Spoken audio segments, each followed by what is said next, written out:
Hi friends, today I am giving a lecture on Introduction to Predicate Logic. In the previous video, we are already discussed about some points in predicate logic. What is predicate? How we are representing the predicate? How we are representing the proposition function or a statement function? What is an m place predicate? What is one place predicate? What is two place predicate? What is three place predicate? That are the points we have already discussed in the previous video. What is the truth value of the statement function or a predicate function? Okay, how we are calculate that can be discussed in the previous video. Now in this video we have to discuss about compound statements in predicate logic.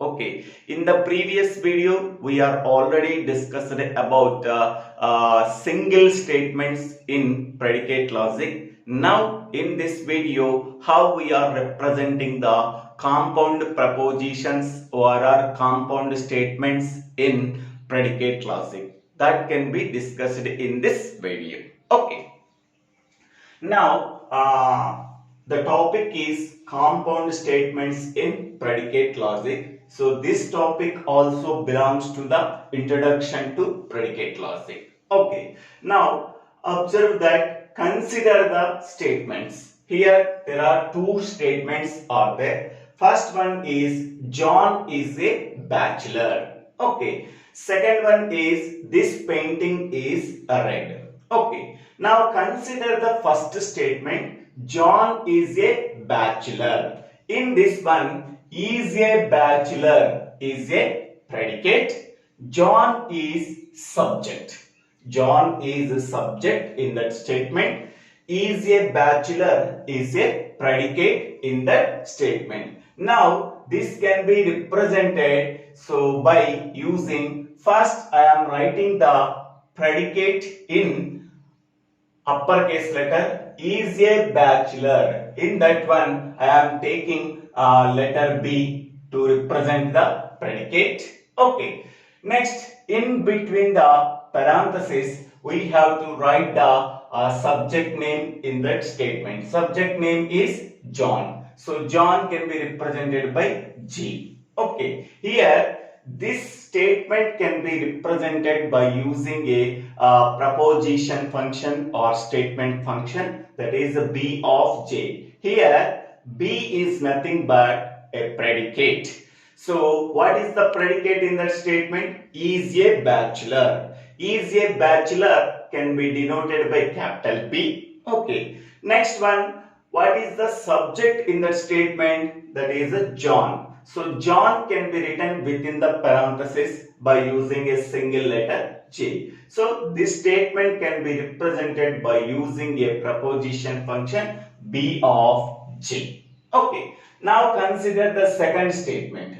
So the second statement is this painting is red. Okay. In that one, what is the predicate? Is red is the predicate, and this painting is the subject of that statement. So is red, in this one I am taking capital R as a predicate. Okay. Within the parenthesis we have to write the subject. Subject here is this painting is the subject, that can be denoted by P.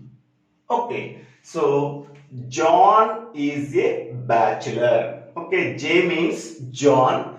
Is a bachelor is nothing but predicate. Okay. B of J is nothing but John is a bachelor. Okay.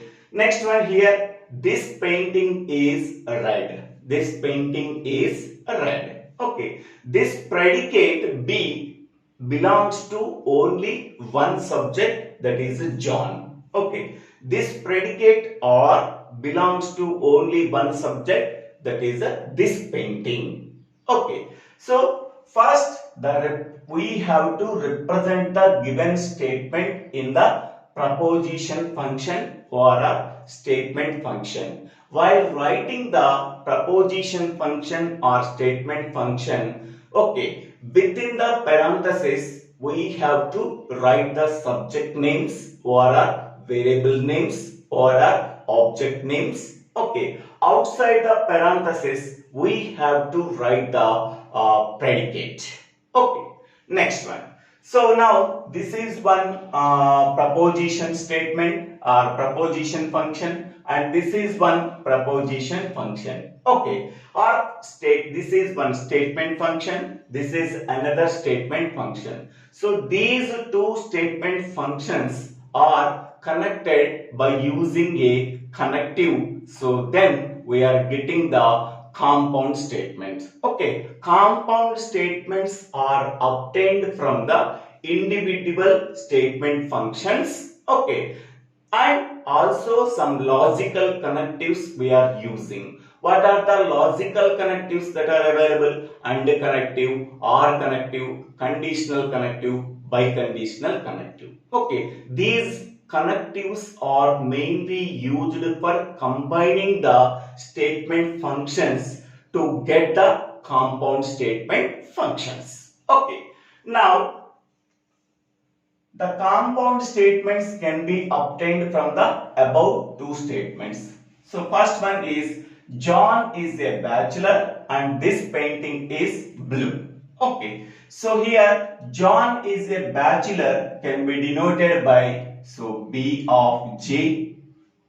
This is the first statement. John is a bachelor can be denoted by B of J. Next, this painting is blue. This painting is red can be denoted by R of P. Okay. In between them, what is the connective is there? That is the and connective. Okay. So this is the compound proposition function. So the compound proposition function contains, okay, two proposition functions. First one is B of J and second one is R of P, and some logical connective, that is a and. Okay, this is called as a compound proposition function or compound statement function. Okay, next one is John is a bachelor can be denoted by B of J.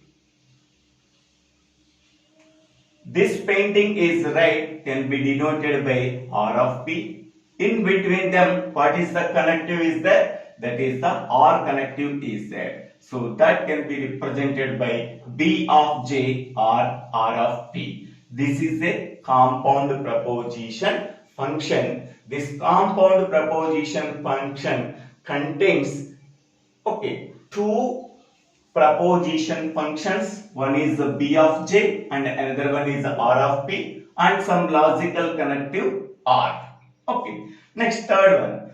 If John is a bachelor, then painting is red. Okay. John is a bachelor can be denoted by B of J. This painting is red can be denoted by R of P. In between them, what is the connective is there? If then connective.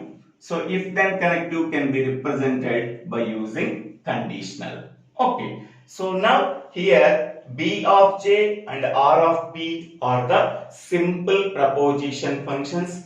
So these simple proposition functions can be connected by using conditional connective. Then it becomes a compound proposition functions. Okay. Next one, note point. Mainly the connectives can be used to combine the connectives can be used to combine the simple proposition functions and to get the compound proposition functions. Okay. So connectives can be used to form the compound proposition functions from the individual proposition functions. Okay. So mainly the compound proposition function contains the simple proposition functions and some logical connectives. Simple proposition functions are this one. Okay. Compound proposition functions are this one. What is the difference between simple proposition function and compound proposition function? The simple proposition function does not contain any logical connective. It contains only one statement function. Okay. Whereas in the case of compound proposition function, it contains more than one proposition functions and some logical connectives like AND connective, OR connective, conditional connective and biconditional connective. Okay. Next one is M plus predicate. Okay. So M plus predicate means a predicate may require M greater than 0 subjects. That means a predicate requiring M subjects is called as M plus predicate. Okay, so here M is nothing but if M is equal to 1, then it becomes a 1 plus predicate. If M is equal to 2, it becomes a 2 plus predicate. M is equal to 3, it becomes a 3 plus predicate. M becomes a N names, it becomes a N plus predicate. Okay, so for example here B of J, so the predicate B belongs to only one subject. Okay, one subject or one variable, then it becomes a 1 plus predicate.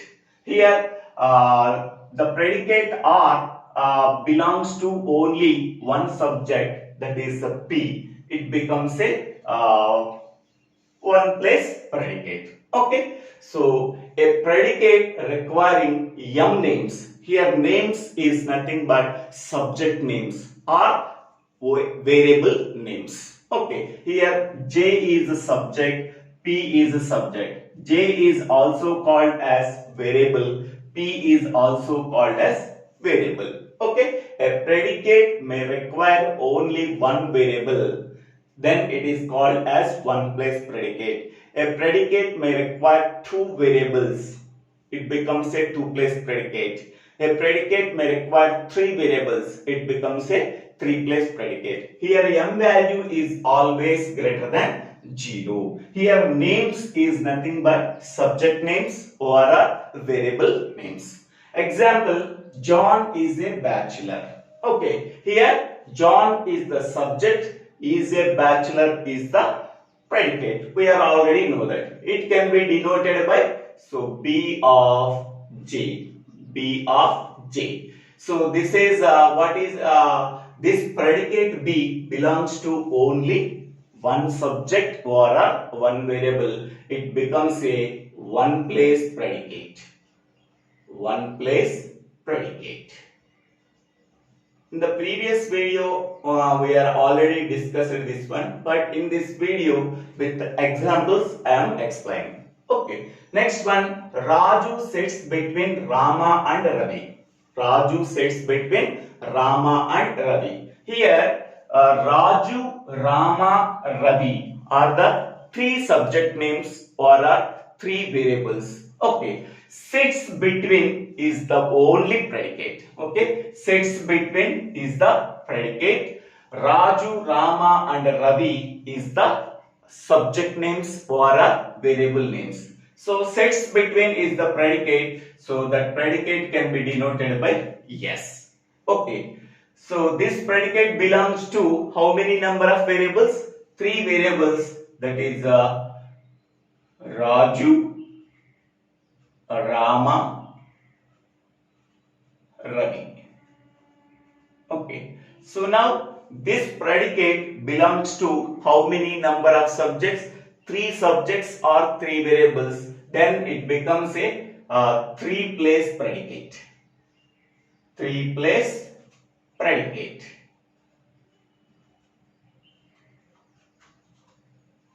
Next one. Canada is to the north of United States.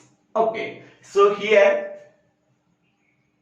is to the north of, is to the north of is the predicate. Okay, Canada and United States are the subjects or variables. Okay, is to the north of is the predicate that can be denoted by N. Okay, How many number of subjects are there here? Canada, it can be denoted by C. United States, it can be denoted by U. So N of C comma U. Okay. So this predicate belongs to only two subjects or two variables. Hence it becomes a two-place predicate. Two-place predicate. Okay. Next one. Green and Miller played bridge against Johnson and Smith. Okay. In this one, played bridge against is the predicate, and Green and Miller, Johnson and Smith are the subjects. Okay. Played bridge against can be denoted by P. That predicate can be denoted by P. Okay. That predicate belongs to how many number of subjects or variables? Here 4 variables or 4 subjects. One is a G and another one. Green is denoted by G, Miller is denoted by M, Johnson is denoted by J, and Smith is denoted by S. Here this predicate belongs to how many number of subjects? 4 subjects or 4 variables. Hence it becomes a 4-place predicate. 4-place predicate. Okay. The predicate belongs to how many number of variables. So based on that we can say that m-place predicate or 1-place predicate or 2-place predicate or 3-place predicate. So here the predicate belongs to only one subject, it becomes a 1-place predicate. Here the predicate belongs to 3 subjects, it becomes a 3-place predicate. Here the predicate belongs to 2 variables, it becomes a 2-place predicate. Here the predicate belongs to 4 variables, then it becomes a 4-place predicate. Okay, suppose if S is an n-place predicate, that means so S is a predicate, that predicate belongs to n number of subjects or n number of variables. So then it becomes a S-place predicate, n-place predicate. Okay, and A1, A2, An are the names of the subjects or objects or variables. Okay, then it can be denoted by, so S is the predicate, we have to write outside the parenthesis. In between the parenthesis, we have to write the subject names or object names or variables. Here A1, A2, An are called as subject names or object names or variables. So these variables are separated by comma within the parenthesis. Outside the parenthesis we have to write the subject. Okay, S of A1 comma A2 comma A3 comma up to An is a statement. Okay, so this is the description about the m-place predicate and compound preposition functions or compound statements in predicate logic. Okay, now how we are finding out the truth value of the compound preposition functions? Okay, first of all, for that statement function we have to find out the truth value. For this statement function we have to find out the truth value. So based on the connective in between the two compound prepositions, we are getting the truth value of the entire compound preposition. For example, B of J. So that means John is a bachelor. Suppose if John is really a bachelor, so then it contains the true value. Okay. Next one, this painting is red. Okay. Suppose that painting contains a color, if it is red compulsory, then it contains the true value. Okay, so in between the two compound prepositions, and connective is there. Based on the and connective, so true and true, it becomes a true. Okay, the entire compound preposition contains the truth value, that is true. Okay, the truth value of the compound preposition function in the predicate logic depends on the individual truth values of the preposition functions or are statement functions and the logical connective that is used in that compound preposition. Okay, so simply we can say that the truth value of a compound preposition function depends on the truth value of the individual statement variables or statement functions and what is the logical connective in between the simple proposition functions. Okay, once we are getting the truth value of this simple proposition function, once we are getting the truth value of the simple proposition function based on the logical connective between the simple proposition functions, then we are getting the entire truth value of the compound proposition function. Okay, for suppose here b of j truth value is, for example, that is false, suppose, and r of p truth value is false. So what is the logical connective we are using? That is r. False or false, it becomes false. Okay, in the same way, suppose this simple proposition function contains the truth value true and this proposition function contains the truth value false.